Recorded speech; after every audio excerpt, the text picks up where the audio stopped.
Educational creativity চ্যানেলের সকলকে স্বাগতম। কলকাতা হাইকোর্টের ক্লার্ক পদের নিয়োগকে কেন্দ্র করে আজ আমি আপনাদের সামনে একটি ভিডিও শেয়ার করছি। লোয়ার ডিভিশন ক্লার্ক 291টি শূন্যপদ। এখানে আপনারা উচ্চ মাধ্যমিক পাশ করলেই আপনারা আবেদন করতে পারবেন এই পোস্টের জন্য। নর্মাল ওয়েতে যেমন ক্লার্কশিপ পরীক্ষা, মিসেলেনিয়াস পরীক্ষা হয়ে থাকে যে ফরম্যাটে, সেই ফরম্যাটেই এখানে কিন্তু নিয়োগ প্রক্রিয়া সম্পন্ন হবে। তো সবাই যারা বিভিন্ন পরীক্ষার জন্য প্রস্তুতি নিচ্ছেন অবশ্যই এখানে আবেদন করতে পারেন। আবেদন করতে কোনো বাধা নেই, কোনো এক্সট্রা কোয়ালিফিকেশানের কোনো প্রয়োজন নেই। 291টি পোস্ট আছে। দেখুন কিভাবে টোটাল কাদের জন্য কিভাবে ভাগ করে দেওয়া আছে। রিজার্ভ, আনরিজার্ভ এই ক্যাটাগরি, ভ্যাকান্সি ক্যাটাগরি অনুযায়ী ভাগ করা আছে। অরিজিনাল সাইট বা appellate site.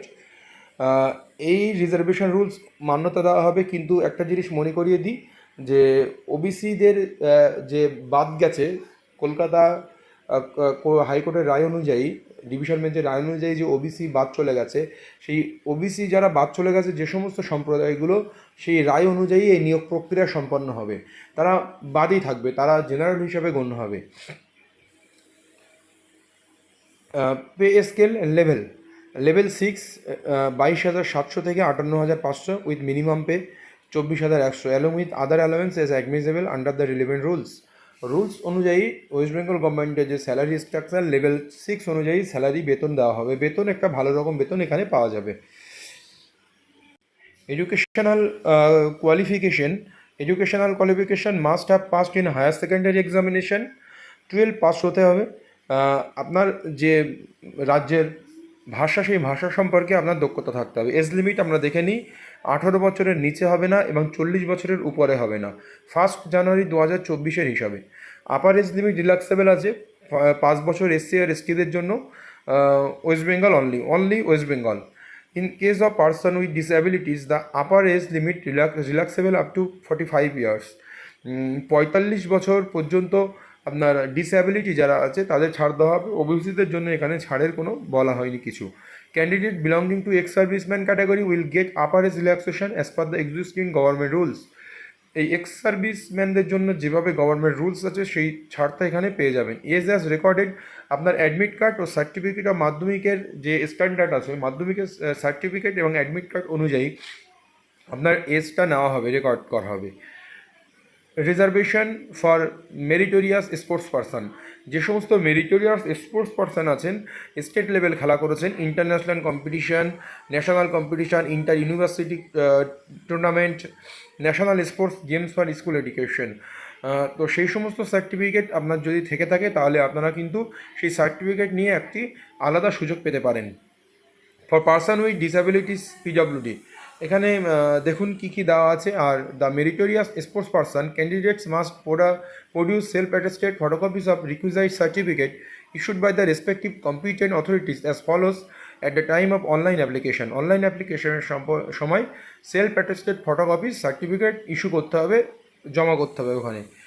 For person with disabilities PWD, ডিসএবিলিটির যে রুলস আছে সেই রুলস অনুযায়ী তো আপনাদের সার্টিফিকেট আছে, সেই সার্টিফিকেট অনুযায়ী কিন্তু সেটা অ্যাপ্লিকেবল। আর অ্যাটলিস্ট 40% ডিসএবিলিটি থাকতে হবে।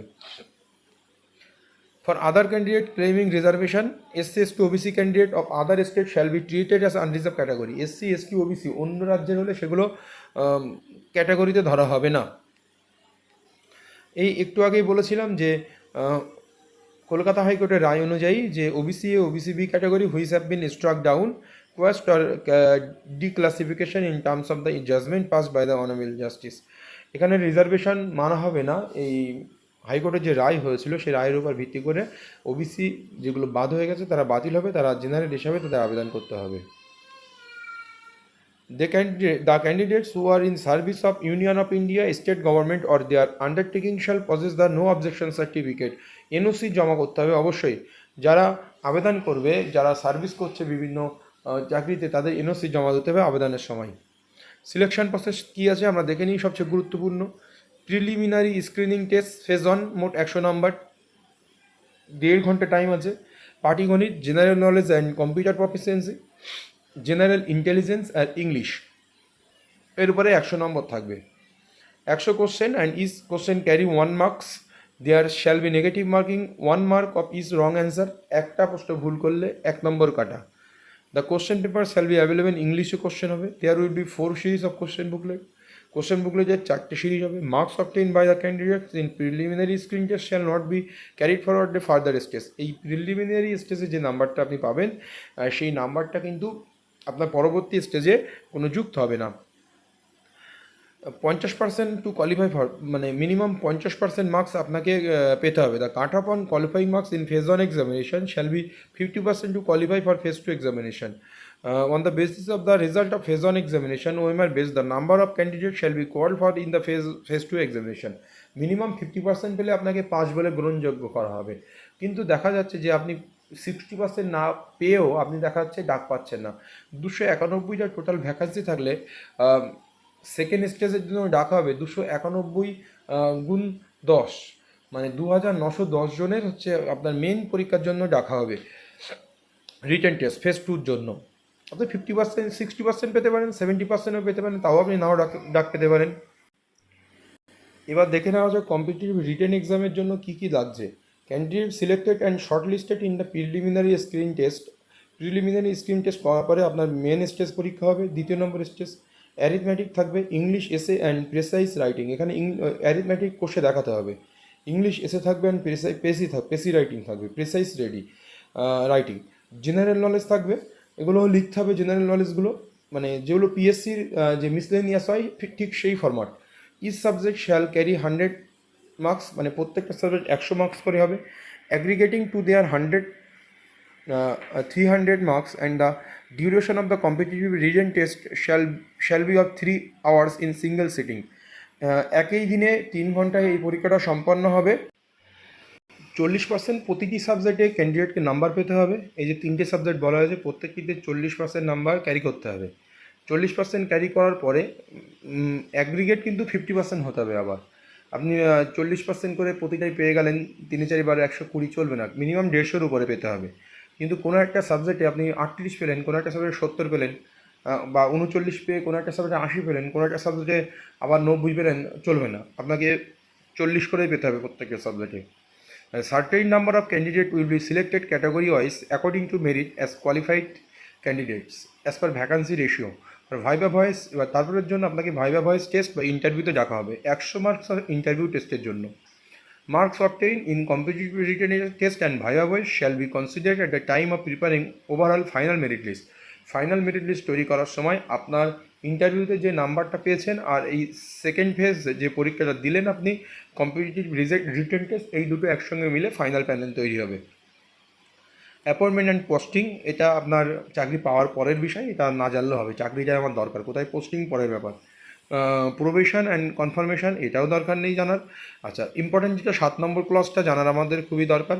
7 নম্বর ক্লাসে SC for the state of West Bengal ST for the state of West Bengal examination ফি 400 টাকা। All other categories and sub categories as mention in the details of vacancy under SL number 1 in this notification একদম প্রথমে উল্লেখ করা আছে। Examination ফিস 800 টাকা। No fees need to be paid by the candidate belonging to exempted category and ex-serviceman category, whose name will be sponsored by the appropriate authority and authorities. And ex-serviceman and exempted category জন্য কোনো ফিজের প্রয়োজন নেই। Non-sponsored candidate of exempted category and ex-serviceman category may also apply online directly with requisite examination fees as applicable. Non-sponsored candidate of exempted category and ex-serviceman তাদেরকে আবার আপনার রিকুইজাইট ফিস আপনাকে দিতে হবে। এটা গভর্নমেন্ট স্পন্সর আর নন গভর্নমেন্ট সার্ভিসম্যান হলে দিতে হবে না, আর এটা নন স্পন্সর মানে নন গভর্নমেন্ট বেসরকারি চাকরি করে থাকলে। এক্সামিনেশন সেন্টার আমরা দেখে নিই। Fees once paid will not be refundable under any circumstances, কোনো পরিস্থিতিতে ফিস আর রিটার্ন করা হবে না। সাউথ বেঙ্গলের যে সমস্ত জায়গায় পরীক্ষাগুলো হবে সেটা হলো কলকাতা, হাওড়া সদর, চিনসুরা, বর্ধমান সদর আর মিদনাপুর সদর। আর zone 2 for north Bengal, city town, Siliguri, Jalpaiguri town and Kolkata. Date, time and venue of the phase 1 examination. Date and venue of the OMR based examination shall be intimated to the candidates through e-admit card, which can be downloaded without production of download e-admit card. No candidate will be allowed to enter the examination hall. The phase 1 examination shall be commenced from 12 noon to 1:30 p.m. On the schedule date. যে schedule date আপনাকে দিয়ে দেওয়া হবে সেই schedule date অনুযায়ী ঠিক 12টার সময় 1:30-এ আপনার পরীক্ষা 12টা থেকে 1:30 পর্যন্ত পরীক্ষা হবে ফেজ 1। আর আপনার অ্যাডমিট কার্ড ওয়েবসাইট থেকে ডাউনলোড করতে হবে, ডাউনলোড করে আপনি আবেদন করতে পারবেন। Admit card, no admit card will be send by post, by পোস্টে কোনো অ্যাডমিট কার্ড দেওয়া হবে না। or general instruction and condition, application can be submitted only through online mode, no offline application will be entertained। অনলাইনে আবেদন করতে হবে, offline আবেদন কোনো গ্রহণযোগ্য নয়। The candidate are advice to go through the website www.calcutta.highcourt.gov, এখানে গিয়ে আপনারা যাবেন, গিয়ে সমস্ত আপডেটগুলো আপনারা কিন্তু ওখানে পেয়ে যাবেন। আচ্ছা, এবার আসি আমরা কীভাবে আবেদন করব।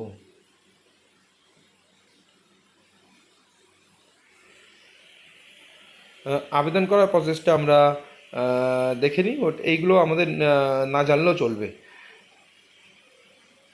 Events, comments of online submission 5 তারিখ থেকে আবেদন শুরু হচ্ছে, আবেদন শেষ হচ্ছে 26 তারিখে। আগস্টের 5 তারিখ থেকে 26 তারিখ পর্যন্ত আবেদন হবে। অ্যাডমিট কার্ড কবে পাবেন, কবে ডাউনলোড করতে পারবেন, আপনার ওএমআর বেস রিটেন এক্সাম বা সমস্ত এক্সাম রিলেটেড সমস্ত যেগুলো ঘটবে সেগুলো আপনাকে পরবর্তীতে ওয়েবসাইটে জানানো হবে।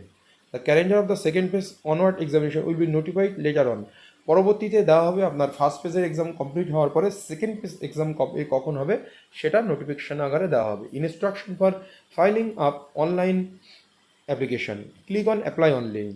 আপনাকে কলকাতা হাইকোর্টের ওয়েবসাইটে যাওয়ার পরে অ্যাপ্লাই অনলাইনে ক্লিক করবেন, button in the online portal of Kolkata High Court.